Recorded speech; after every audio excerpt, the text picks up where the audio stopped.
আন্তর্জাতিক অপরাধ আদালত বা আইসিসির বিরুদ্ধে মার্কিন প্রেসিডেন্ট ডোনাল্ড ট্রাম্প একটি কঠোর পদক্ষেপ নিয়েছেন।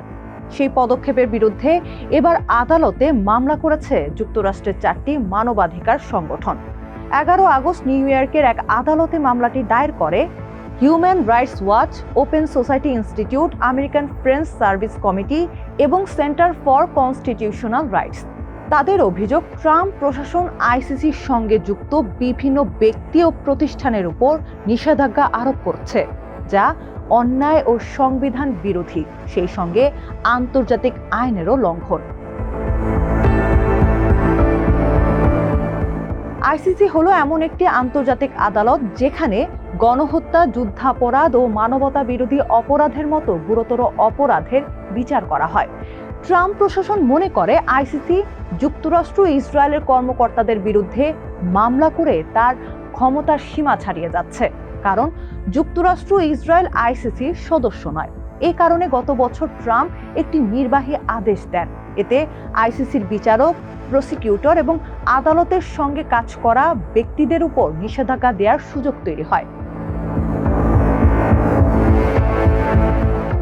ট্রাম্প প্রশাসনের যুক্তি হলো, আইসিসি যদি মার্কিন কর্মকর্তা বা সেনা সদস্যদের বিরুদ্ধে মামলা করতে পারে, তাহলে তা যুক্তরাষ্ট্রের সার্বভৌমত্বের জন্য হুমকি তৈরি করবে। মার্কিন পররাষ্ট্রমন্ত্রী মার্কো রুবিও আইসিসির বিরুদ্ধে কঠোর অবস্থান নিয়েছেন। তিনি বলেছেন, প্রশাসন আইসিসির বিরুদ্ধে আরও জোরালো পদক্ষেপ নেবে, এমনকি অন্য দেশগুলোকে আদালত থেকে বেরিয়ে আসতে উৎসাহিত করার জন্য কূটনৈতিক প্রচারণা চালিয়ে যাবে। রুবিওর দাবি, ট্রাম্পের কঠোর অভিবাসন নীতি, মাদক পাচারের অভিযোগে নৌযানে হামলা এবং অন্যান্য সামরিক কর্মকাণ্ডের কারণে ভবিষ্যতে মার্কিন কর্মকর্তা ও সেনা সদস্যদের বিরুদ্ধে আইসিসি ব্যবস্থা নিতে পারে। 4টি সংগঠনের দাবি, মার্কিন প্রশাসনের নিষেধাজ্ঞার কারণে তারা আইসিসির সঙ্গে কাজ করতে পারছে না। তাদের বক্তব্য, বিশ্বের বিভিন্ন জায়গায় যুদ্ধাপরাধ বা মানবতা বিরোধী অপরাধের অভিযোগ উঠলে সেগুলোর বিচার নিশ্চিত করতে আইসিসির সঙ্গে কাজ করা প্রয়োজন। মামলার প্রধান আইনজীবী অ্যান্ড্রু লোয়েনস্টেইন বলেন, এই নিষেধাজ্ঞা ব্যবস্থা বন্ধ করাই আমাদের লক্ষ্য। এটি প্রেসিডেন্টের ক্ষমতার সীমা লঙ্ঘন করছে এবং মত প্রকাশ ও ধর্মীয় স্বাধীনতার অধিকারও ক্ষতিগ্রস্ত করছে।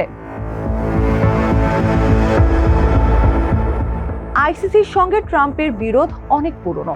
2020 সালে ট্রাম্পের প্রথম মেয়াদেও আইসিসির বিরুদ্ধে একই ধরনের নিষেধাজ্ঞা দেওয়া হয়েছিল। পরে আদালত ওই পদক্ষেপের সাংবিধানিক বৈধতা নিয়ে প্রশ্ন তোলে।